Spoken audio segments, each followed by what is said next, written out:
what's going on, people? Welcome back to the channel. Welcome back to Saeed TV. We are live for Agree to Disagree, the show that we talk about a load of topics and whatnot. And yeah, man, we're gonna chop it up. And yeah, listen, we might agree, we might disagree, but it's all about opinions. You know what I'm saying? To big up the people in the building. Make sure you lot like the video. Helps the algorithm massively. You know what I mean? It shoots us up the charts and whatnot. So make sure you do that. We got man like Drifty back in the building. It's been a minute. It's been a minute, Drifty, man. You know what I mean? They Yeah, said I man. caught you at the wrong time, but it ain't easy, man. What are you telling me, Mhm. Drifty? Yeah, bro. But there ain't nothing to do now but just watch the unfold. So I'm here for it, bro. We have to take the smoke. I was very humble most of the season anyway, so it ain't like I was running my mouth. But yeah, so I'm Yeah. glad to be here, though, man. Big up, bro. Yeah, big up, man. Big up. And obviously, we've got Dan Potts in the building as usual, man. What are you saying, Dan Potts? Everything good? Yeah, everything's good with me. It's not very good with my football club, bro, but it's good with me. Yeah, Similar to yeah. Drifty now, man. 6 games to go. See what happens. Got no belief. It's all about hope for me now, bro. But big up to Drifty, big up to yourself, and big up to the chat, man. Make sure you're hitting the likes. Yeah, big up to everyone here. Like I said, we've got Judge Mo and lead judges coming. They're on their way, people. So don't worry about that one. You know what? I was gonna say, yeah, before we start, yeah, I think everyone's got a similar feeling towards the end of the season. Like a little bit of disappointment. You know, Liverpool with the way it's gone for them in the end. Arsenal, where it's gone for them in the end. Even like a team like Man City won a treble. They got out the Champions League. You know, they've got the FA Cup. You know, that could be, potential disappointment if they lose that. You know, do you feel like the season is going a little bit big up to Judge Mo? You think the season's ending a little bit like, like it has to be a serious end drifting, man, like, for a lot of teams. Because if it Mm. doesn't, well, it's peak for a lot of man. You know what I mean? Right. I think there's two things we can take from this, bro. One is a three-way title race is way more exhausting than a two-way title race. And when Yeah. I can tell you that firsthand from being involved in both. When there's only Yeah. one team you're chasing, there's only one result you have to worry about. When there's two teams you're chasing, there's two results you have to worry about. It's very rare what Arsenal and Liverpool ironically did for City the other day, though, is both teams mess up at the same time. It's very, very rare that happens in a three-horse race. Maybe one, but never both. And I truly believe what you witnessed at midweek in Europe is a consequence of a three-way title race. I don't think Arsenal go out to Bayern Munich if they're not in the title race and it hasn't been this stressful. I don't think we underestimate Atalanta and go out if it wasn't this stressful and it weren't this. The Real Madrid one, a Man City can kind of give City a bit of a blind because Real Madrid are a brilliant team, so they can beat anybody. But if you look at the way City are playing, they look fatigued. If you look at the way Liverpool are playing, we're out on our feet. And Arsenal don't look as tired as the other two, but they still look tired. Maybe mentally Arsenal are tired, if not physically. I think Liverpool and Man City are actually starting to physically look tired, which is a bad thing at this stage of the season. So it's been emotional, it's been enjoyable up until this point. But I don't know how Dan feels about Arsenal because I think Arsenal's still pretty much in it. I think Liverpool are going to fall away so badly. We're not even going to, on paper, look like we're in a title race when you look at this in years to come. I think we're going to be about 8 points off the top by the end of the year, by the end of the season. I really do. Wow. I barely see Liverpool winning another game. Wolves at home, final day of the season. We're not beating Tottenham. We're not beating Villa away. We're not beating West Ham away. We're not beating Everton away. And we're not beating Fulham away. Where are we supposed to get any points? Couple draws, maybe. Look, maybe I'm being overly annoyed at the situation, and maybe other Liverpool fans are still keeping hope. And fair play to them. I hope they keep the hope alive for all of us. But I definitely know we're not beating Fulham on Sunday, 100%. I've got Fulham to win that game, I've got Fulham to win that game. I went, listen. I know, but Yeah. we've only beaten Everton at Goodison Park twice in 10 attempts under Klopp. With all the dominance and all the things we've won and how well we've been, for some reason, away at Goodison in the derby isn't a good game for us. Look how poor we're playing now. They're scrapping for their lives. We're not winning that game. And Do you West not Ham think are out of though, Europe. Drifty, that like because the pressure's like off a little bit now, not totally off, but off a little bit, you might relax into it and you might surprise. I'm just thinking like I personally don't see Liverpool crumbling to the point where you'll be 8-9 points clear off. I do think that I don't think you're going to win it, and I actually predict a draw against Fulham, right? But I don't know. I feel like if there's a time now to get together and say, look, man, this looks like we could have thrown this away. Let's go out fighting. Let's not crumble. Surely that should be the attitude now from the team and the fan base and the manager. Do you know what I'm saying? I don't know. Mate, it could be. I don't watch Liverpool week in, week out. I watched you against Palace. I thought it was a shambles, if I'm honest, but then we didn't do much better against Villa in the second half. So I don't know, man. I think the pressure's got to Liverpool a bit. I think they were having this dream quad father end for Klopp, and it's just completely ended now. What you don't want to do is go out and end up being 9 points off of that, because if you end up being 9 points off, you could end up in like behind Villa the way things are going if that happens. Do you know what I'm saying? So, bro, yeah, we got to look over our shoulder. I mean, I know a lot of people think that it's reactionary, but it isn't. The last couple of games haven't been good. Like, they haven't been good. If you look at the Atalanta home game, then you look at the Crystal Palace game, then you look at the Atalanta away game, it's not been good. Then I think what we're getting right now is the answer to the question: is Klopp leaving, and the emotion behind Klopp leaving going to affect Liverpool? And I think right now we're getting our answer. I said it. I think it's deeper than this. I actually think it's deeper than this. I was actually after the game yesterday. I was talking to Hussein, and all we can think of is that what is the status of Liverpool, of this squad after Jurgen Klopp is leaving? You look at this, and then they keep raving. A lot of Liverpool fans, oh my God, we have the spine. We have the spine. Bro, you need like 6 players to be able to compete in the next year or two. Do you think FSG is going to give you this? Not that many. Yes. So actually, people said Darwin Núñez, Diaz, they need to go. Mohamed Salah might go. In the midfield, they say, suppose like, is he that guy for 70 million? They say Gravenberch is not great. It all depends on the new manager, right? They say, is Robertson? You need a left back. So that's 5 players. Jota, injury prone, right? Cody Gakpo, not good enough for Liverpool. That's what Liverpool fans are saying, right? I'm not just, this is not me talking.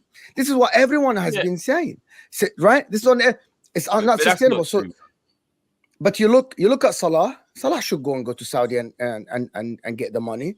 Van Dijk is fantastic. In my opinion, he has been absolutely amazing this year. Yes, he has been falling off the last 2 games, but he has been one of the best defenders in the league. I don't rate Konate like this. I think Konate needs a leader around him, right? He's a good reactionary defender, like someone who is a reactive defender, but he needs a leader. Is Van Dijk going to stay there forever? Of course, we know Alisson can play another 5 years, but you really need a lot. And also, in the new manager, if he comes in and doesn't want to play with the way Liverpool play, are these players suited for the new manager? I actually don't think the Liverpool squad is in a good place at the current moment. As a squad, you might have the spine, you might have the X factors here and there, like the Trents, the Van Dijk, but I don't think Liverpool are leaving the team in a good place at all.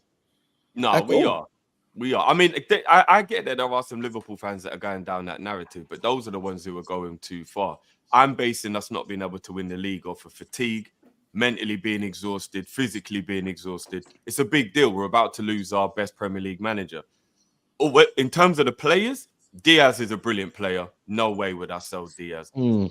Szoboszlai, I think he's struggled to cope with the Premier League and the intensity of the way Klopp plays and the Premier League. I think a more tactical manager, a more possession-based manager, that's not so gang press 100 mile an hour, he'll be totally fine under. So will Cody. So will Diaz. These players will thrive under a possession-based manager that's not about high gang press and all that kind of stuff, because these guys aren't used to that. That's the only reason why they don't look great at the moment. Núñez, I still think he'll bag you 20 goals every season. Whether or not people like the way he looks. He's not a great footballer, though. That's the problem. You know, I don't think Liverpool have, apart from McAllister, I don't think Liverpool and Trent, I don't think Liverpool have great footballers. You know what I mean? I feel like they've got players that work with a system. Jones is a brilliant footballer. Elliott's a brilliant footballer. Diaz is a brilliant footballer. Gakpo's a brilliant footballer. We have a lot of brilliant footballers. It's not, man. It's not. I think you're going down. I think you're going down the route of the Arsenal fans, starting to overrate some of your players. No.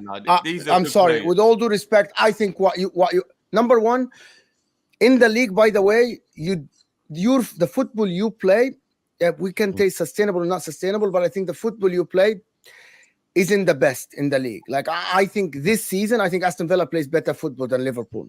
Liverpool have been playing the football where you've been bailed out by some of the good moments, but I don't think Liverpool have played very, very good football this season, right? It has been working. It has been working because you have really good footballers. I'm sorry, but to be honest, Arsenal play better football. Say that again. How we in a title race in? No, that's hard. I'm gonna tell you. I'm gonna tell you how they are in a title race. Let me land. You said that Liverpool not play well. Aston Villa have also played some shocking football this season. Bro, come on. They ain't been great. So I don't know. I think we're doing too much here. I rate this Liverpool side. I don't think I rate it enough to win a title. Right. I don't agree with Drifty on Gakpo, but the other players I do.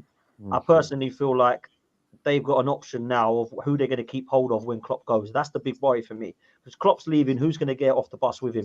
Is Van Dijk going to say, I've had enough? Is Trent going to be tempted at Real Madrid? Is Salah going to go Saudi Arabia? I don't know if any of those things will happen, right? But I don't know. I think we're going in a bit harsh. They've literally lost the Palace and they're 2 points off the top, man. So I don't want to go too over the top with it. And I actually had them favourites. I'm no lover of Liverpool. Me and you, I had them favourites. I had Liverpool favourites. Why? There was 9 games left, and Liverpool are the team that, with moments, can win every game, right? Can win every game. But in terms of the football they play, Jurgen Klopp didn't know the best way to play. Like the best is Nunes should be up top. When Jota comes back, does he start? Does Nunes play left wing or striker? In the midfield, is it Szoboszlai? Is it Curtis Jones? Is it Harvey Elliott? Endo and McAllister. My point is, you would not have asked the Liverpool fan and tell it, yeah, we think this is our best lineup. That's the difference between Liverpool and the other teams, right? No, we know our best lineup. We know our best lineup. You know, your coach doesn't. No, he does. But we've had see, this is the thing. People always go, "Oh, get the violins out." The struggle we've had this season with injuries has been crazy. Klopp hasn't ever had his full team to be able to play everybody who he wants to play. Like he hasn't. At no point have we had a fully fit team. I don't think many teams have. And you got to remember, we're not supposed to be here. It's Klopp's brilliance and some of our world-class players while we're here. We rebuilt the whole midfield. Anybody here tell me when you've ever seen a team start one season with not one player that ended the previous season and be able to click as well as we did and do as well as we've done this season? There's a lot of context that has to be added to it. And it's very easy for people to start shooting our players down now because we're falling away a bit. That's fatigue, mentally and physically. Even from the manager, Klopp just looks like he's exhausted. But if you're talking about talent, these players are super talented players. And in a different system, I think they'll thrive. And they don't have to start. Cody can be a brilliant squad player. Even if people don't think Diaz is good enough to start, he'll be a brilliant squad player. We don't have to put these guys all in the first 11, but they don't have to go. They're still good enough to play for Liverpool. So how many starters do you think you have? Can you tell me how many starters that you think you have that are on par with other teams? That the teams that should win the league, how many starters? Bradley and Trent are both starters, both brilliant players. Konate and Virgil both start, both brilliant players. Possibly we need to look at a new left back, possibly. But even Joe Gomez has been playing brilliantly at left back. Maybe we make him a permanent left back. He's only 26. Alisson speaks for himself. McAllister. We need a DM, but we do have Basetic coming through in the youth team. So I don't know whether the manager might go with that. So maybe a DM. Gravenberch will come good next season. I don't have any doubt about that. He's a good player. Jones is a brilliant player. Elliott is a brilliant player. McAllister speaks for himself, obviously. And then whether we sell Salah or not, that becomes a decision. Do we need a right winger? Jota up front, Diaz out wide. That's a brilliant 11. And plus some good squad players. Oh, right. Okay, it's just opinion. To be honest with you, at this point, it's opinions. You know what I mean? Like you rate all your players. You think you have about 13, 14 players that are great, which is fine. I think it's just. I don't see it this way. I don't see it this way. Let me ask Lee Judges. What do you think to the whole Liverpool situation in terms of Jurgen Klopp and the way it's ending for him? Is he going outside a little bit, or is it one of them where he might claw it back a little bit and get in this title race? Is it done for them, do you reckon, Lee? Nah, getting this title race, they're still in the title race. You know, 2 points off it. You know, I think that listening to what you say, I honestly believe that if Jurgen Klopp wasn't the manager, Liverpool wouldn't be where they are now. I don't think that's going overboard too much. I think like people don't realise Liverpool have had loads and loads of injuries, but I don't hear them moaning about it like Tottenham have and other teams, Man United have, and everything like that. They've just got on with it and tried to get through it. That's because of their manager.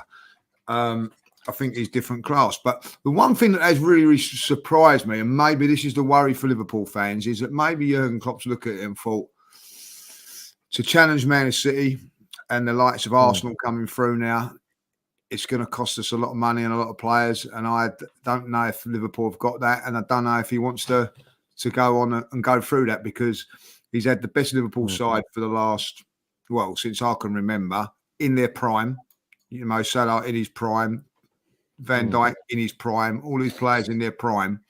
And they only, and I say this harshly, they only won league title because they was up against a Manchester City side that was also in its prime.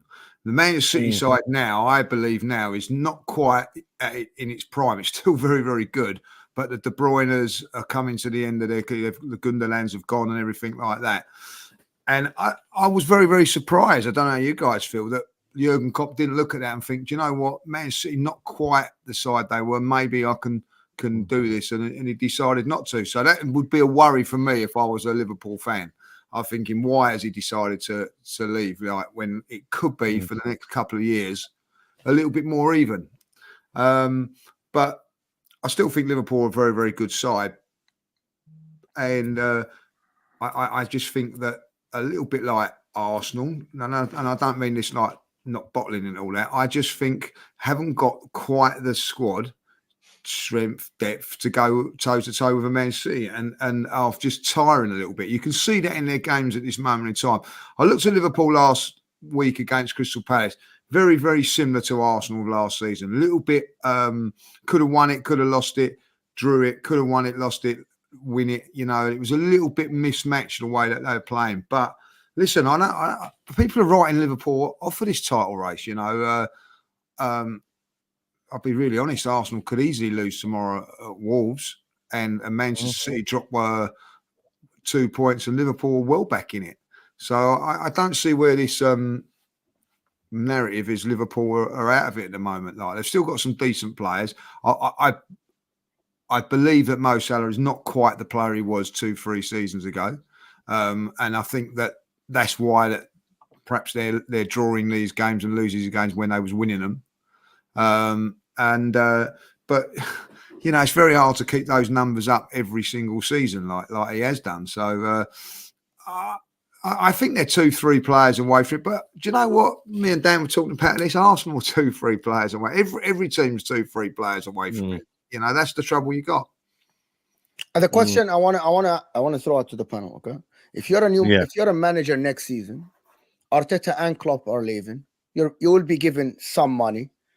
Which squad would you take, the Arsenal or the Liverpool? Just a genuine question. I actually don't know. You're a new manager. You're Emery or whoever, right? You're leaving. Which squad would you take? You're being given 2 jobs, right? You're being given 2 jobs. We're the neutrals, though. We're the neutrals, Mo. So maybe start. I would struggle, to be honest. The only problem is that if Mohamed Salah, why would you struggle? Because of Mohamed, Arsenal got a fantastic young squad of players. Absolutely, but I was actually answering. The problem is going to be 2 players, Mohamed Salah and Van Dijk. If Mohamed Salah is staying, right? Because I still believe I love Mohamed Salah, right? I'm Egyptian, and I think he's a fantastic player. Yes, he fell off a little bit, but I still think Mohamed Salah can get you 20 goals a season still for the next 2 years, right? Doesn't matter how you view him.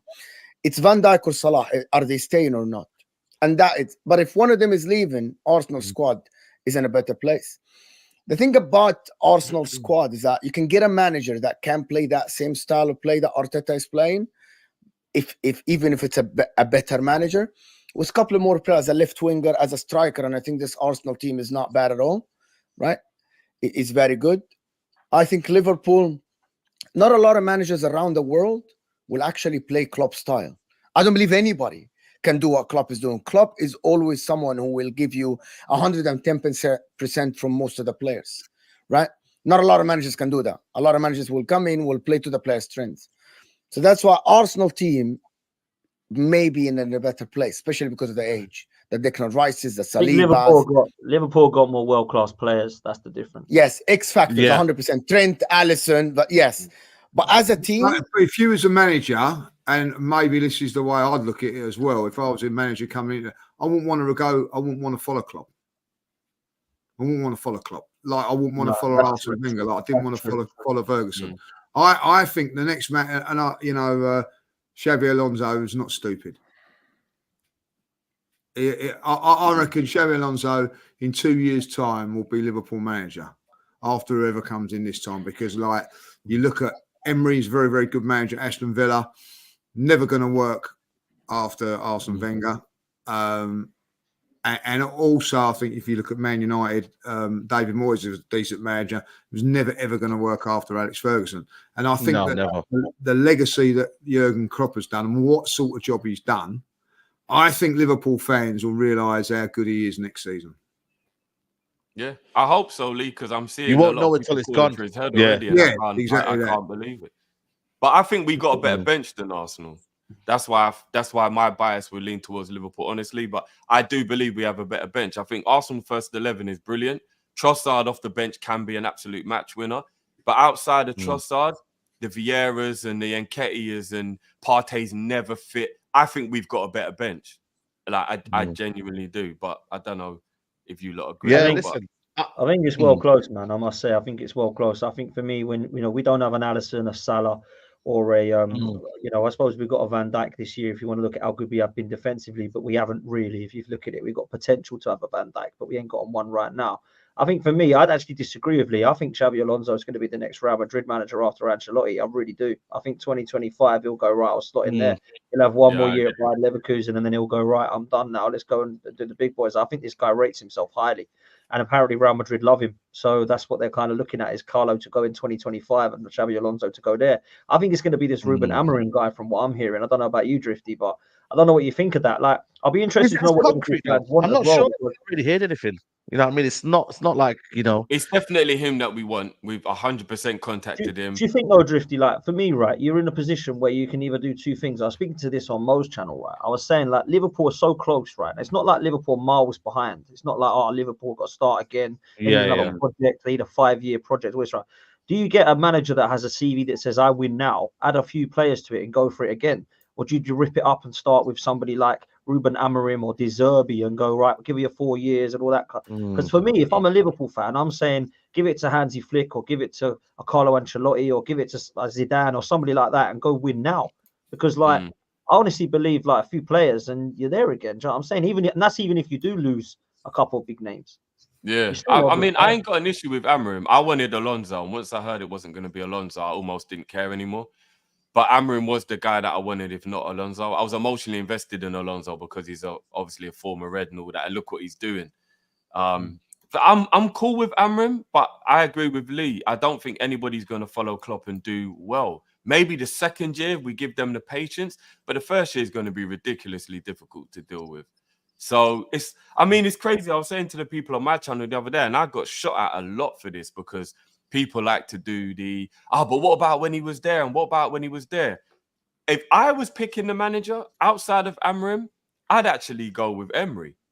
I think Emery is so slept on as a manager.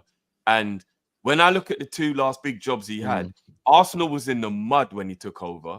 And the squad wasn't even ready. It wasn't just about Wenger leaving, because Wenger hadn't performed for a while. The squad was in the mud. And they didn't back Emery the way they should have. There were players he wanted, they didn't give him.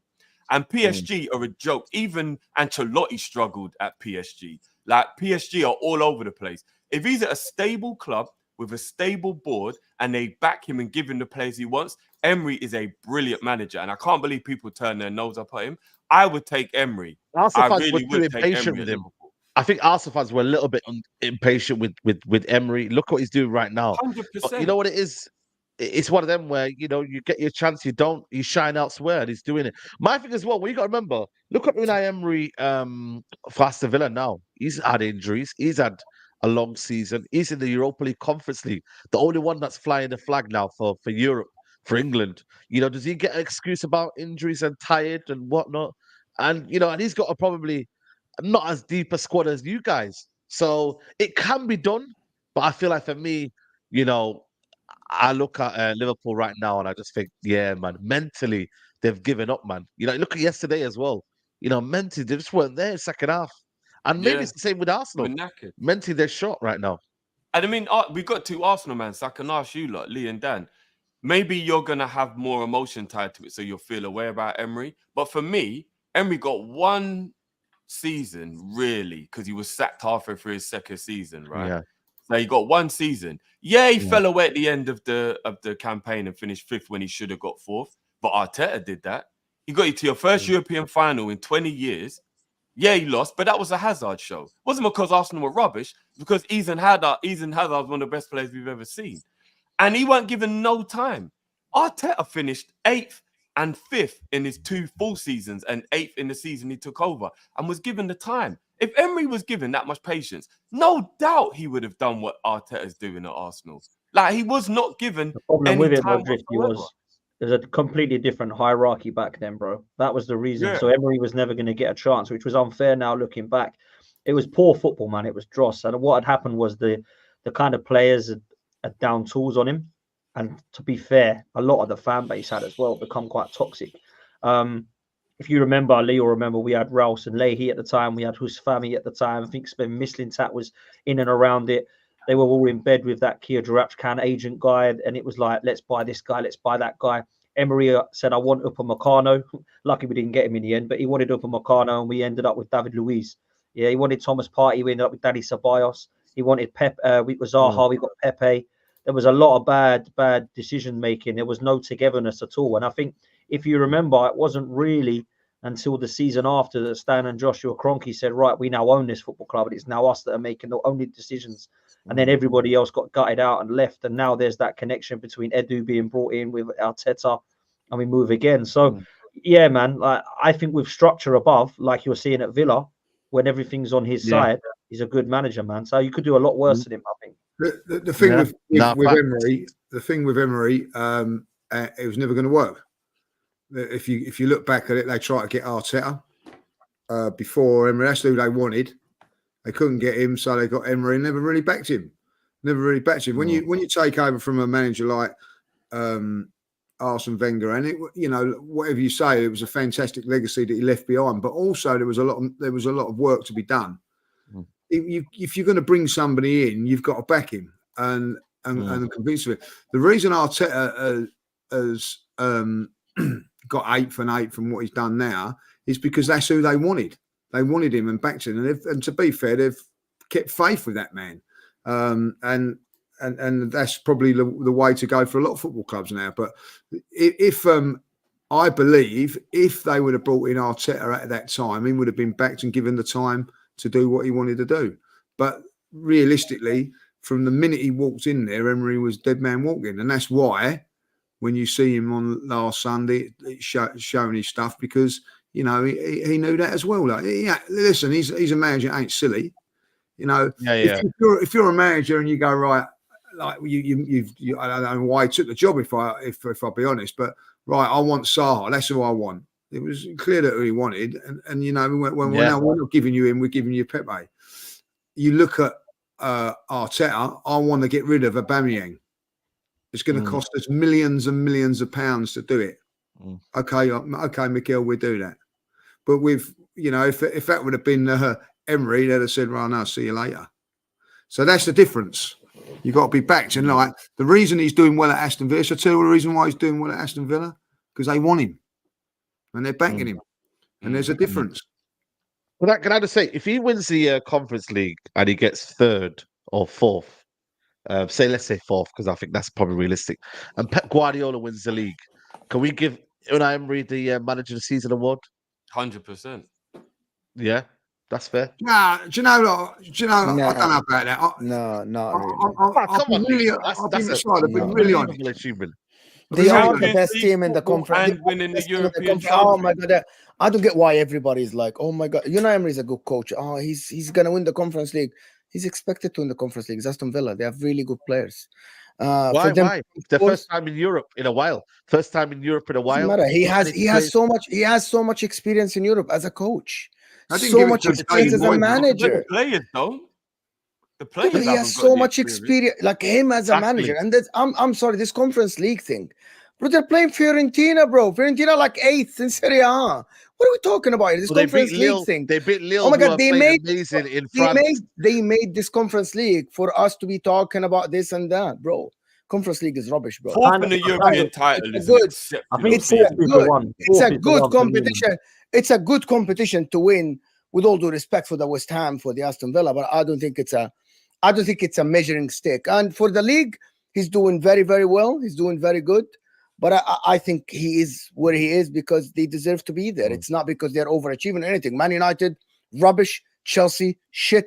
Tottenham Hotspur cannot keep starting 11 fit, right? The rest, West Ham, we see West Ham when they play good football, they play. Some other games are absolutely rubbish. Where do you want them to be? Do you want them to be 8th? They are where they are because they belong in this. If you look at this Aston Villa, Where did you predict them? Where did you predict Villa at the start of Yeah, the that's season? what I want to know. Be Where honest. does Mo think Villa were going to come with before ball was kicked? I out? actually, where did you yeah, think they were gonna exact. I didn't see them here. That's I'm gonna admit. Like I didn't see Liverpool challenging for the title. But sometimes in hindsight, you learn. That's why I am learning. Where did you pick? That's why I am learning. Liverpool. Yeah, but that just shows you then that Third. he's done. But an that's why you amazing don't job. understand. I did not see, Said, I did not see Man United being that bad after you being second best home team last season. I didn't see that coming. I didn't see this. I didn't see Chelsea with Caicedo and Enzo and these guys look like 10th for more than 25 games. Who expected Chelsea to be 11th? 25 games, they are in the 11th place, right? Nobody expected that. This is a season, right, that nobody expected this. Nobody expected Liverpool to be top of the league for that long, right? They didn't. We didn't see that coming. We didn't see Spurs. No, I I expected agree. Spurs to be 8th. Who said Spurs would play like this? I think I just want a little bit maybe more respect for that. Yeah. What do you say? Sorry. Yes, sir, Said. Look who he's beaten as well. It's not even just about how well he's doing. I'm sure he's beaten Postecoglou, Pep, and Arteta twice. He's a like, top. do you know what I mean? Like he's outfoxing the best managers in the league. So he's not just doing well with Villa. He's even outfoxing the greatest managers or the best managers. Pep, he beat Pep and Arsenal back to back. Like literally, they went Arsenal, City. Have some of that bang bang 2 wins. Yeah, Emery is a top. I think he's totally slipped. I hope Liverpool. I hope Liverpool gets him. Then I hope Liverpool gets him. Right. I really hope Liverpool get him off. Pay the money and get him off Aston Villa. No, we won't go for him. We won't go for him. At the beginning of Christmas, Aston Villa were in the title race. Let's be honest, but they're not now. Yeah, but they weren't expected to be in the title race. No, that don't matter. Arsenal weren't expected to be in the title race last season, but they lasted we're not doing this, Lee. We're not putting Arsenal and Aston Villa on the same level. I'm not. What I'm saying is there's a difference between managing a team that's going for top 4 in Europe, and there's a difference between challenging for a title. There's a massive difference. I found that as a support over the last couple of years, that going for top 4 is completely different to going towards the title, and that is why at the end of the day, if Pep wins it again, you have to give it to them because there's different challenges, there's different mentality as you play games. If you're in the top 4 race, you can afford to lose a couple of games here and there. You can't when you're going for the title, and that's the thing. And that is why Pep continues to keep winning. You have to go down that route. But there was 3 months ago that they was giving it to Big Ange. He was going to get it. True. He actually got London Manager of the Year. I don't know how, but he did. I thought Wimbledon was a better season than him, but there you go. That's how it happens, But listen, he's done fantastically well, Emery. Fantastically well. And let's don't kid anybody, right? Don't kid yourself when you say Aston Villa, they're a big football club. Always have been. All through my time and all that. They've got massive support. If you go to their ground, it's one of the biggest grounds in the country. They live in one of the biggest cities. It's a second city, and it's bigger than Manchester, I do believe, Birmingham.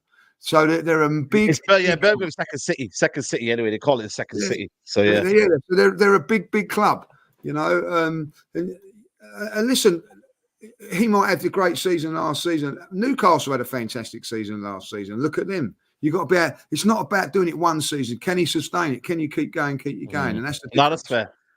No, that's fair. I got a couple of super chats to run. Guys, there's over 800 of you in the building, not even 400 likes. Let's get them likes up, people, man. It helps the algorithm massively. Gunarola, I think it is. Emery lost the dressing room, bottled top four by rotating players and lost the final in 20 minutes to Sarri that had never won the league. Revisionism tax. Gunarola adds on to say Emery is a top manager, but it's heavy. This is heavy revisionism tax. Lost the dressing room. I think, is this what I said? I'm sure this is it. Yeah, I think he said the same one. Lost the final in 20 minutes to Sarri, who had never won a trophy. Sean P says, in all serious, guys, this is Bryce Mill channel. We have a generational manager with a brown envelope, destroys us all.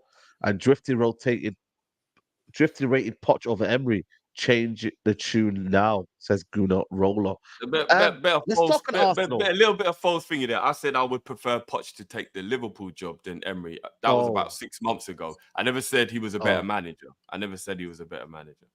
Yeah.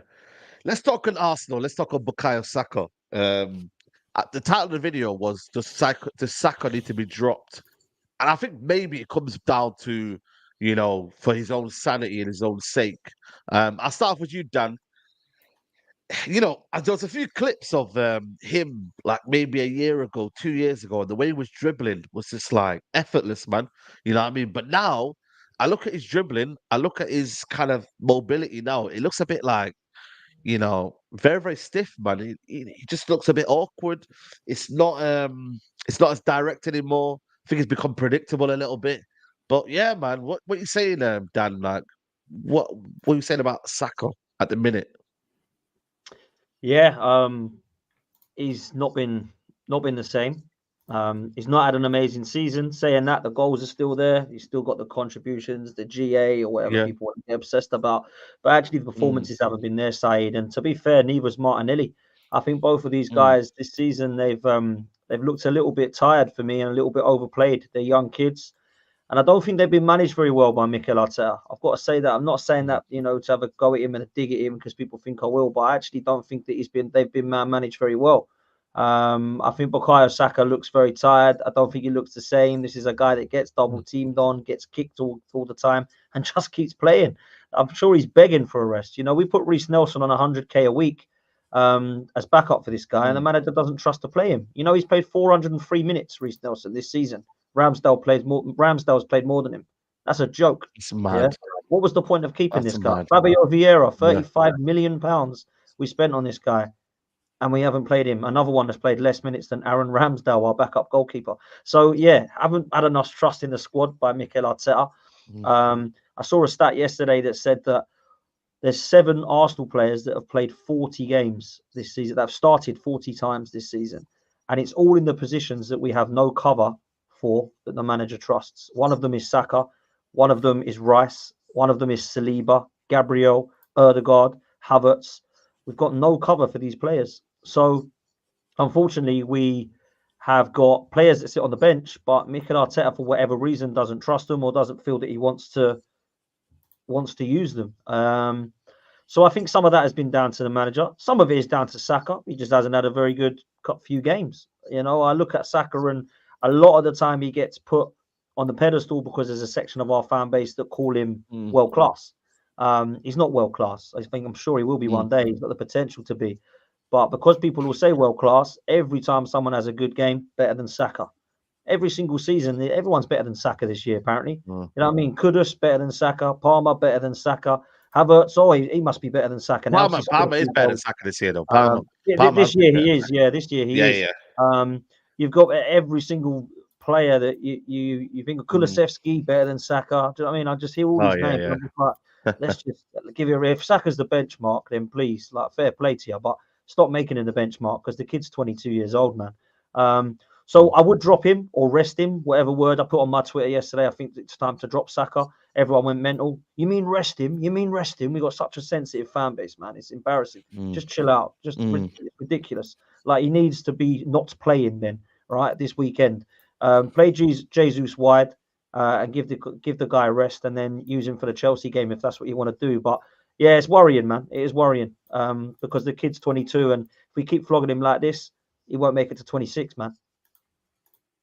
I mean, Lee, your fellow Arsenal man here, what are you saying about Saka in terms of, you know what it is? Do you reckon he's been given a lot of unwarranted slack, like, you know what I mean? Like, or is it down to the fact the expectation now is bearing on him a lot now, and people want to see him deliver on the world stage, but he can't do it on his own, can he?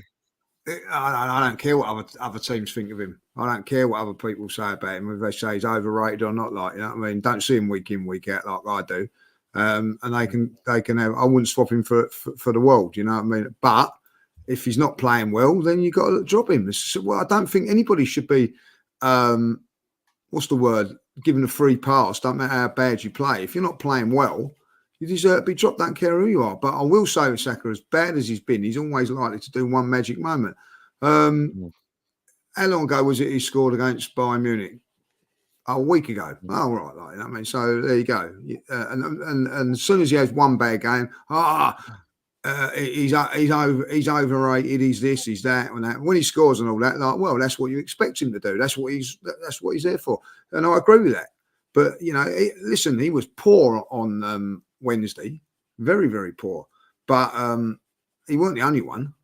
He weren't the only one that was poor. What I think makes him a little bit different to everybody else is what Dan alluded to. If Martinelli has a bad game, he's left out, or he's rested, or he's dropped, and all that. It doesn't seem to be if Saka had 4 real bad games. I don't know if he's had 4 real bad games on the spin, but if he did, he's in the next one. Like, I've got no doubt, unless he's injured, he will play on Saturday. Is that right? No, I don't think it's right. I don't think that is right. I think if he shouldn't be immune to being left out. And if he's rested, he's rested. If he's dropped, it's dropped. It's the same thing in my book. You're left out. I think if he's left out for Saturday, he'll come back in Tuesday. But I don't know if Arsenal can afford to just rest players now. This is a massive game on Saturday, and I want my best players playing. And I know that there are times when he will produce that little bit of magic. But on was it Wednesday? On Wednesday, he just didn't perform, and then that corner at the end summed up his performance of the night. It was woeful. But listen, everybody has bad games. I'm pretty sure some of the top wide players that are mentioned in his name have been quiet somewhere along the line as well. But when he has a quiet game, it just gets highlighted a bit more. I don't know why. Dan makes a good point there. Like, even my son phoned me up the other day, and when Cole Palmer scored hat-trick in a game that I forgot was on, turned around and said, "Oh, he's got to start in his place of Saka." Why have you got to mention Saka? Why have you got to, you can't drop Foden, can you? You can't drop Harry Kane. It's got to be Saka. Why has it got to be Saka?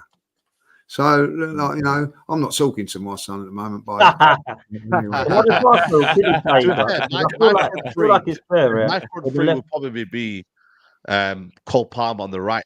As of right now, I would put Cole Palmer for England on the right rather than Saka. For me personally, I know it would be different for other people, but having looked at the season, I'm with you there. Do you know what side? I'll tell you what I'll do. Right, if I'm England manager, I'll drop Saka out of the team completely, not make sure you're not going to the Euros. That'll be my preference. Yeah, no. That's what I was going to say. You know what I mean? Just to give him rest. For the left hand side, right? Because I've got to say, how many left wingers have turned up this year? Real talk. Because Martinelli hasn't, Mitoma hasn't, Rashford hasn't, Diaz hasn't. Who else have I missed? Grealish on the left hand side. Jack Grealish hasn't. Like, where are we? How many left wingers? Like, Cole Palmer is more a right winger, I would say, or a 10. So how many left wingers have turned up? Because Son's been playing up top, so people will throw Son at me. Real talk, man. It's been poor. Do you know what I'm saying? Like, I've hardly seen any of them. Gordon is probably the only one I could say has had a good season, to be fair. Hadn't he, Gordon? Yeah, Gordon. You know what? Gordon's been probably the best left winger, consistently. Shout out to Gordon. Yeah, you're right. Yeah. Has to be, man. Maybe the performances from Diaz aren't up there, but he's still got like 17 or 18 GA. Like he's still kind of been doing well. It's not like he's been like total. Do you know what I mean? 17, 18 GA. That's still pretty good for. Do you know what I mean? For a left winger, but yeah, he's obviously not played. Same with Saka, isn't it? Like that's what everyone says he's been shocking, and you look at the GA and you think, oh, the GA's there. It's like similar. No, I think Saka was good up until about March. I don't think before March people could talk about Saka's performances. He was performing well. But what happens to Arsenal in April? Is it players or is it the whole team? Because I think Gary Neville or was it Jamie Carragher today made an article saying that Arsenal could become like Tottenham in that they fold in terms of the April time. I don't know. Is it pressure? Because it's happening now in the Wenger era, Unai Emery era, and now Arteta era, where players are they're just crumbling. They're not rising to the occasion. I don't know, I mean, Mo, can you find? So the argument in the beginning of the season is that Arteta's holding back. You remember that everyone was saying Arteta's holding back, saving the energy. Now it's not looking like it. I think it's the age of the squad. I think a lot of people putting so much pressure on young players.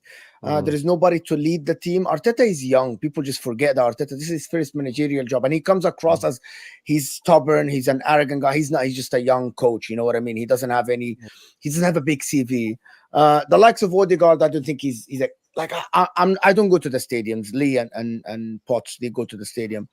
You need more experienced players. And I think for the Saka situation, there's so much pressure on the kid. And people want to compare him to Cole Palmer, who plays in a Chelsea team that is not challenging. They've been 10th, 11th, 9th. Always he receives the ball facing defenders. Bukayo Saka's marked the whole game. I want to see Cole Palmer first mark the whole game like Salah, like you know what I mean? Like Saka, like these guys. He's not. But to be honest, it's all about. If you don't get marked. If you don't get marked, because people are not paying.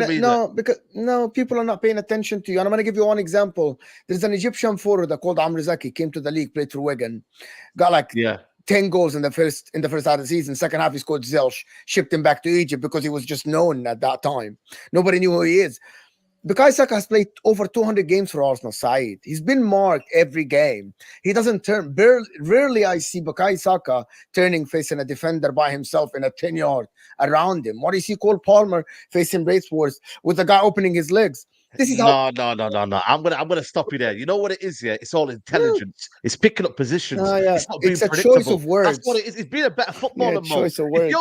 But I don't get this argument that you know what, because Saka's been marked. Hold on a minute. Let me land. If Saka's been marked, it's because he's been very, very predictable in what he's doing. So by the time he gets it and opens up his legs and actually does something right, everyone's on him. Where's Cole Palmer? One-touch football. You see that one touch into Jackson, then he lays it off and he scores. It simplify your game and you become less predictable. I disagree. And you become better.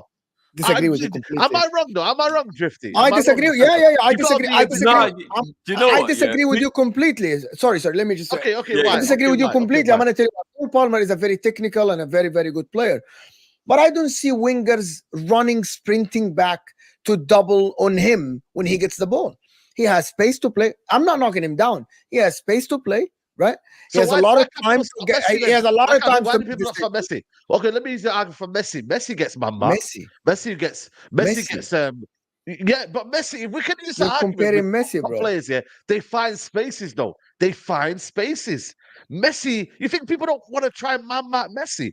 But they can't do it because you know why? He finds spaces. He's intelligent. That's what you got to do. I just feel like for me, excuses are made for he's been man-marked.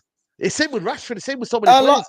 Last thing I'm gonna say about Saka. To be honest, even all of this is not playing well. He's still delivering. That's a sign of a very good player. At the age of 22, you sat here and said at the end he scores goals and get assists. He isn't. He isn't. It's not like he's not playing bad and having a shit season. At the end, when you play bad and still score goals and get assists, that's a sign of a good player. That is a sign of a good player. And people have to understand that it's Arsenal's fault that everyone is playing from that right side. No one wants to go left. All the time when Arsenal have the ball, Odegaard get the ball to Saka. That right side is being killed. There is no pressure on that left side to deliver. Everything is on that side. I have to defend the kid here, 22 years old. I know what people are doing, and I know exactly what people are doing. People are bantering Arsenal fans because of how they speak about their players. But I'm not going to do that. I'm going to judge the player based on how I think about him. Young player, lots of games, lots of pressure on him. He's still putting up numbers. He's not performing amazingly. He's being more. It's as simple as that. People forget that he's 20. People judge Saka based on what Twitter guys and what some YouTubers sit and say, this guy's better than Salah. This guy's better than Vinny. And then we judge them and we banter them. And then we banter them because of this. It's as simple as that. That's you know what? Like people judge Darwin Núñez because of the comparison with a 50-goal Haaland. Darwin Núñez has never been that guy. Like when he joined Liverpool, and Liverpool aren't catering to him to be Erling Haaland.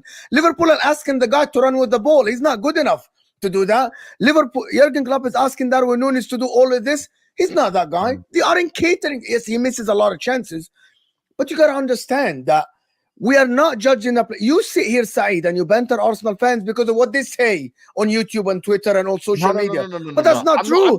He's still delivering. I'm not bantering Arsenal fans. I'm not bantering Arsenal. I'm just saying, like, your argument for you to kind of be like, oh, but he gets surrounded by so many players and Cole Palmer doesn't, and therefore, you know, he deserves a bit of slack. I think that's wrong because at the end of the day, good players find spaces. They find the rhythm. They know what to do in that area. You know what I mean? And that's where, for me, I think I think Saka's become predictable. He has. When you look at his dribbling, when you look at his movement, he's become predictable. That's what I was gonna say, Said. Yeah, and when I say this, I'm not saying it with disrespect. I'm just being straight to the point to make what I'm saying hit home easier. He's a one-trick pony. It's a very good trick when it works, but I think he's a one-trick pony, and that's where the predictability comes from. I think he's obviously always wants to get on his left. It's obvious that he always wants to flow into the central and be able to take a shot. And it's you know what I mean? You can be Iron Robin was a one-trick pony. He was just so good at it, you couldn't really stop him. There you go. Saka's got to try and learn a way to have a few more tricks in the bag. Otherwise, his career is going to end up being like this, where every now and again he's going to have little spurts where you're like, is he quite that guy? Because if people do a good defensive... Joe Gomez, when we played Arsenal, marked him out the game. Gomez ain't even a left back. But because Gomez is right-footed and Saka cuts in on his left, Gomez was able to cope with him so easily. Like, he's got to learn another way to be able to be effective other than just cutting on his left and have a shot. So, yeah.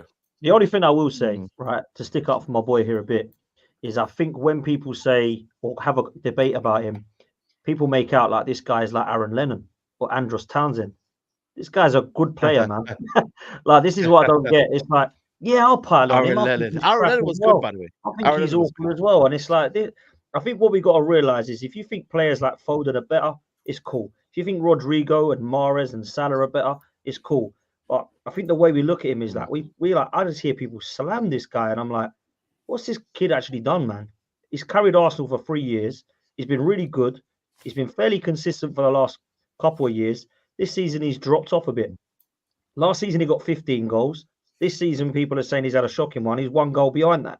So, like, let's be real. He hasn't been an absolute trash. He's had a couple of bad games. And I still rate him. I still think he's cool. I still think he'll be good. I don't know why Cole Palmer's getting linked to rated by him. Why don't we look at other players? But it's always Saka. Cole Palmer, yeah, he's having a good season, isn't he? Yeah, do you think he's better than? Give me any name. No, I don't want any name. I wanted to compare him to Saka. Why? What is Saka the benchmark? What's going on? Like, why don't you compare him to other players? There's plenty of them, but they don't. They want to compare him to Saka all the time. So maybe rival fans believe Saka is the one to be looking up to because that's who everyone's got to be like, man. You've got to be better than Saka, apparently, according to these fans. Bizarre, man. Don't get it. I think that was the hype of the fan base. I think that is one thing. Like Mo was saying, I do believe the fan base is one of the reasons why Arsenal get a lot of stick. Arsenal's a classy club. They carry themselves with integrity. There's barely any scandals. No rumors come out. The players don't. It's the fans. Mo disagrees. The reason why people have a problem with Arsenal is because of the hype. Like when Arsenal weren't really winning anything and weren't in these title races, the desperation to be involved with the conversations with the Liverpools and the Man Cities was to say, well, Saka's as good as Salah. That's how you got involved in the conversations 2 years ago because your team wasn't playing well enough to get involved. So Saliba's as good as Van Dijk. Saka's as good at that. All of these comparisons are happening because that's the only way you could be involved in the conversation. Now you're actually. What are you trying to say? What you're trying to say is that Arsenal want to be relevant. Is that what you're trying to say? Like when they weren't playing well, yeah, he's very right. They weren't playing well, they wanted to be relevant. I've always agreed with that. I'm sorry. Dan, remember, guys, like in the beginning of the season, they are third favorites to the Champions League. A team that is the first that this team has not played in the Champions League for 7 years. Some of them never heard the anthem. Oh, you're third favorites, and then Arsenal was like, yes, we are. We'll win the Champions League. And then they go with the story. And then when you lose to Bayern Munich, they banter Arsenal fans. And I say here, like, you lost to Bayern Munich, yes? Some of these Bayern Munich guys have lifted World Cups, have lifted the Champions League, bro. And then you talk to Arsenal fans. Some of them really think that, we believe that we are third favorites to win the Champions League. And they tell, but Chelsea won the Champions League. Did you forget that Chelsea won the Champions League while being in the final before? Round of 16, quarterfinal, semi-final, before they win it. Man City, 6 times being knocked out, semi-finals, finals, before you win it. It's a learning curve, right? No, but Arsenal, like some of them are like, no, we're now going to win the Champions League. And you went for it. So people just believe everything that is said in the media. The ESPN FC guys here, right in America, they sat down and bro, streams and TV, they are third favorites. We believe Arsenal can win the Champions League. We're the third favorites. They are above this, above that, above this. Forget Mbappe, forget this. It's Arsenal. Why can't you believe that you can win things then? You can believe it. So let me tell you the difference. You can believe anyone can win it. I genuinely felt we had a chance of winning the Champions League. Didn't say we was going to win it, but what's the point of going over to Germany and that? What's the point of being a fan if you're not? You got to have belief in your team. You know, Spurs fans think that they can get into. Spurs fans, you know, we've had them on our show down and they believe that they can win the title. I don't take the mickey out of them for that. If that's what they believe, you know what I mean? I think you've got to have belief. I never said you shouldn't have belief. Every competition you play in, you should be able to win it, and you have the team to win it. But for you to start saying that I'm better than this, I'm better than that, and you haven't played before, with like the experience isn't a big part of it. That's what I disagree with. Of course, Arsenal team was good, right? And that Bayern team was a beatable team. But the problem is when you start in the beginning, like, we're better than this, we're better than that. Of course you can believe, but you don't go over the top. That's my point about it. Yeah, I think it comes down to just managing expectations, isn't it? You know what I mean? I think, listen, people can believe what they want to believe. Man United believe. Come on, let's be honest. You believe that you was going to challenge for the title this season? Would you not? Nah. Where is he now? Yeah. Where is he now? Yeah, well, they've been let down, haven't they? They've been let down by their players and whatever. But I'll tell you this: as poor as Man United have been, right? Let's be honest. As poor as Man United have been, right? I'll ask Saeed now. Do you think you'll beat Arsenal in a few weeks' time? We got a chance. We got a chance. But I want to be confident. You've got a chance because that's what you're doing. Like, you've got to believe in that. Yeah. You know what I mean? Like, and if listen, I guarantee, like Saeed to say, like, if Man United beat Arsenal, well, giving it large and great. Yeah, of course, I'll be there. We'll be there. And if they lose, well, we weren't really expecting it, was we? Like, you know what I mean? All fans, Arsenal fans, Liverpool fans, Tottenham fans, any fan, we're all the same. We're all the same. Yeah. That's true. It's there it is, like, you know what I mean? It's just that there's more teams relevant than others, and that is a fact. You know what I mean? Like, some of ours are embarrassing, though, Lee. I've got to say, bro. Like, some of ours are actually a shambles, man. Like, some of them have gone over the top this season, in my opinion, and that's why. You know what? When I see that video, there's a video I seen on TikTok. There's a video I seen on TikTok. Bring Bayern. You know, we're gonna smash them. Like, listen, everyone's entitled to their opinion. Yeah? Oh, there you go. Yeah, no, but I think it's one of them where I think maybe Lee. You know, maybe the over, you know what I mean? Like, what's the word I'm looking for, man? Like maybe just be humble a little bit. Maybe Arsenal fans need to be a little bit humble and just know that, you know what, it's a process, it's a journey, and you know, it's going to take time. You know what I mean? And there you go. People like Lee and Dan are, though, say, and that's probably why Lee doesn't really know, like, because he's not getting attacked the way we do by the guys, like Dan said. Dan gets attacked. I remember Dan telling me about Arsenal fans attack Dan because he's just more realistic and he doesn't overly hype up these guys. So imagine being an Arsenal fan and getting attacked by another Arsenal fan just because you're not jumping on the hype train. Like, it's madness. It's mad, Yeah, it is it's bizarre, mad. man. It is bizarre, I've got to say. But you get it. And listen, I've got no wrong with people with belief, and I've got no problem with opinions. But it is a bit crazy, And I love Igal and I love Babs and these guys, and I do a lot of content with them. But like Igal putting Real Madrid players in combined 11s and Arsenal players in Madrid combined 11s, that sort of thing. You're going to get cooked when it goes wrong, So and he holds it well. To be fair to him, you just got to It's believe the that inexperience you're gonna then. get It's that. the inexperience in these competitions. Like some of the Arsenal fans before the draw said, "Give me the toughest route," and I'm like, it shows that you haven't been. I want the easier team until the final. I want the easiest teams Yeah. until I win the competition. Who cares? They're like, no, give us the big boys, bro. No, that's not how it works. We want to experience the big boys. That's inexperience in the fan Well, base as well. we have now. You got the big boys now. The big boys now, man. And like I Do said, this season, that's what the Champions League's about, though, isn't it? I don't want to play Porto in the quarterfinals and then play another. I want to be tested. I want to go to the big games. And if we're not good enough, we're not good enough.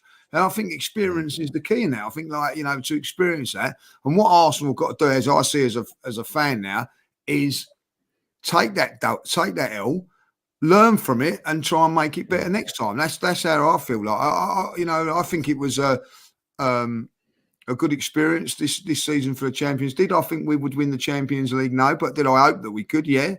But realistically, I think we got found out a little bit by Bayern Munich, as everybody said, because I felt that they were a little bit more experienced than us. And realistically, I felt that over the two games. I felt that if you look back at Bayern Munich, they never really changed their game plan. It was calculated and everything like that. This is the worst Bayern, but you get bantered by, this is the worst Bayern Munich team since whenever, with $100 million striker in their thing. Man United, went there and come bottom of that group, which Bayern Munich won, by the way. So I just thought I'd get that in. You know what? Let me ask you a question. Did you see Hummels' tweet today? By the way, did anyone see Hummels' tweet today? No. He said something around Farmers League, So he said, "Good harvesting this week, my fellow farmers." That is taking a. I think that might be the tweet of the year. Like generally, guys, man, this guy has put good harvesting this week, my fellow farmers, because everyone assumes, that every other league is Farmers League, the German league, the French league, but now the reality is there's only one Premier League in Europe. Yeah, it's right. A real good point here, and this is where football is funny. And I don't know if Dan agreed with me. When the draw was made, or before it was made, Arsenal fans already going, "Oh, do you know who we want? We got to get Dortmund. That's the team we want. That's the team we want. Look where they are." German football, all three teams, possibly going to be in the two big Europa League and the Champions League final. Could happen. It's a very, very good league. You go to that stadium at Bayern Munich, it's unbelievable. Beautiful stadium. Yeah. So and they are a powerhouse. I've always said that Bayern Munich are a powerhouse. But at the end of the day, they're vulnerable. Man United done them in the last couple of minutes of a Champions. Chelsea did as well. I think Chelsea beat them in there, didn't they, in their own ground? So, but as great as Bayern Munich had, they've been humbled a few times. They've had pain. So they know what it's like.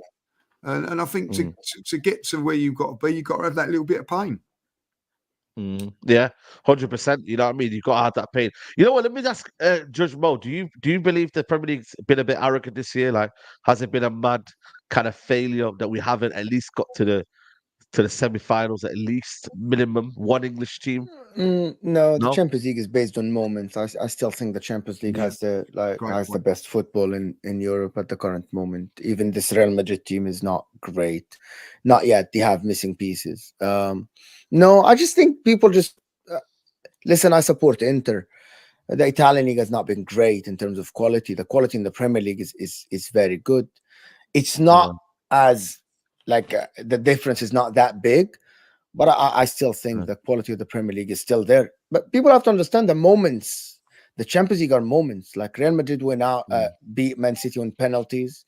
But Bayern Munich 1-0, like against Arsenal, just 1 goal difference. It's not that. People just go over the top because some English fans are arrogant a little bit. Premier League supporters say this and that, and you have the best managers around the world. Like apart from Ancelotti, I don't think there is Pep, Klopp, even Unai Emery now is in the Premier League. You know what I mean? So I think people just, I think it's just moments. It's nowhere near the 90s or the 2000s, though, is it? In the terms of the qualities, you look at the quality around Europe, 90s and 2000s, it just pisses all over this stuff at the moment, in my opinion. 100%. It's Pep Guardiola's fault. It's Pep Guardiola's fault. It's 100% Pep Guardiola's fault. I don't know. I think everybody wants. Well, he's leaving anyway. He's leaving anyway. He's leaving. They want ballers Pep now as Guardiola's well. leaving. Yeah. Wow. Like Did you know hear the way the world has gone now has become so system based and I know. sports science and all these things that I almost feel like some kids are probably coached out of the freedom to be Ronaldinho and Zidane and all that stuff because they want more people who are rigid, who follow this and do that and defend and do all this. So football's never going to be the same. It's never back. If you think of all the top teams in Europe back in the day, 2-3 world-class players in every team. From Inter to AC to Juve to Arsenal to Liverpool to every team had 2 or 3 world-class players. Whereas now, there's some teams who are winning leagues and you're like, is there any world-class players in that team? And you're kind of struggling to pick out who you think is even world-class. It's the levels have dropped off a lot in terms of the overall quality of individuals in my Even the talent pool in England, though, Drifty, like I know we've got a really good squad at the moment in terms of the young players that are coming through. But if you look at some of the backups, I remember going through the 90s and 2000s with England strikers alone. That after Shearer and Sheringham, you still had Les Ferdinand, Letitia, Andy Cole, Ian Wright. And then it moved on to like the Crouch and Defoes and Rooney's and Owens, and it just kept going. Yeah, now even we've got Fowler. Kane, Yeah. Robbie Fowler. It just many, goes, Now after Kane, Tony, and Watkins, you're like, it's like. And I mean, Watkins isn't even like he's good, but like you know what I mean. Like, are we even gonna put Watkins up there with anyone? And take Tony and Watkins ain't team? done anything for England. Do you know what I'm saying? So it's like, what is? It really is. Where is the talent? Where's it all gone, man? Like the 2000s and 90s, you had like the R9s and Ronaldinho's, Thierry Henry's, Zidane's, Pavel Nedved's, Del Piero's. Now you're going Mbappe, Vini Jr., Haaland, Kane. Even Haaland, though, man, he's a goal Pep scorer. Guardiola. Even more. Then you start struggling even more. Then you can't think of anyone else. You're like, yeah, I'm done. So we've got 5 names, and now I'm done. And you can roll them off the tongue from 90s and 2000s. It's mad where the talent has gone. I don't know where it's gone. It's dried up, man. It's there. It's there. It's just not being picked. It's not being chosen. When you get Man City fans sitting on streams defending Jack Grealish because he keeps the ball and then pass back, and they would rather have that than someone like Doku who would whip in 10 crosses, 3 of them successful, maybe 7, and they say, yeah, but he loses the ball. Well, you see, lower leagues team is exactly the same. Everybody now is thinking the same. You got to keep the ball to play football. So it became systems. They don't want the excitement. They don't want the things that are out of the box. Nobody wants the Dokus. Everybody wants, let's get even Grealish. Look at him, Aston Villa, went to Pep. They defend him with their lives, bro. And Man City fans. The only thing that he does for them is keep the ball. He doesn't look 100% pass completion, right? Does he get you off the sheet? Now, Aston Villa? No. What is Doku went to the game, changed the game in 25 minutes, right? That nobody wants that anymore. Nobody wants the excitement. Everybody wants, as long as you do what I say as a coach, you're gonna be chosen in the team, first team. It's fine. Right. Nobody wants to be excited anymore. Nobody. Everybody wants. I want to keep the ball 95%, and I don't care about excitement. It doesn't matter. Yeah, this is why I like Cole Palmer, man. When you get these kind of little players that are, you know, keeping football alive. Kobe Mine was another one, man. They're keeping football alive, man. These little gems here and there, man. You know what I'm saying to you? I don't know. Maybe Arsenal might have some coming through the ranks. You know, I don't know. Liverpool. I mean, anyone that's coming through the ranks that you think, you know, could be. McAllister's a ball. I like McAllister. You know, Dan looks like a very good young striker. I'm looking forward to seeing what he can provide. No, he looks good. He does look like a good player. So we'll see. We'll see. We got Ethan and Nwaneri, man. Looks a really good player. Yeah, Ethan Nwaneri, yeah, 100%, man. But we'll see. He needs to get some game time soon. Yeah, he will, man. Yeah. Quick predictions before we go. Arsenal, Wolves. Dan, you think you're gonna win that? The reason I'm not confident is because of how we're playing, but I've spoken to my guy who's a Wolves guy, and he says, bro, we're gonna have to put our under 13s out. We are depleted. They've literally can't put an 11 out. So I'm gonna go for Arsenal win. Oh shit! I didn't even know that, man. I would have Yeah, put a they've flipping. literally got no one. He says Oh. there's someone's tweeted out saying, I'm gonna skip science today, Dad, so I can play for Wolves. My science homework, sorry, Wow. so I can play for Wolves. They're that bad apparently. So I don't know how extreme it is because sometimes Wolves players will go over the top. Oh, But damn. it's sounding bad. Mateus Cunha's out. Nelson Semedo's out. Chancellor already 45 minutes. Belgradi is out. Dawson's had operation. Damn, man. You know what I'm saying? Yeah. They got a lot of I'm injuries. gonna go 2-0 Arsenal. I'm gonna go 2-0 Arsenal. 2-0 Arsenal. Lee, what are you saying? Yeah, I'm going to say the same. But if Arsenal don't win this game, expect a meltdown from the Arsenal fan base. And you know what? It'd probably be deserved if they don't. Arsenal have got to show their mettle in this game. They've got to show that there is none of this crumbling lark and everything like that. The pressure's on. There's no two ways about it. And you've got to win under pressure. Arsenal, what they've got to do in their next two games is make sure by the time City walk out on the Premier League ground again with 4 points in front of them, and that's what we've got to do. And Liverpool have got to do the same, by the way. Otherwise, otherwise there's pressure on them as well. But like for me, it's going to be tough. But I expect Arsenal to get through this game. But I wouldn't be surprised if they didn't. Yeah. Liverpool, Fulham going to be tough, but I think you said you don't think you're going to win that game. Drifted before, you didn't say you're going to win, are you? So no, I mean maybe I'll change my mind if I see the performances pick up a little bit, but the players just look shot to death. They really do. They don't look like they've got much left in them. If Klopp turns it around, it's just because of how good of a manager he is. But even he himself looks knackered.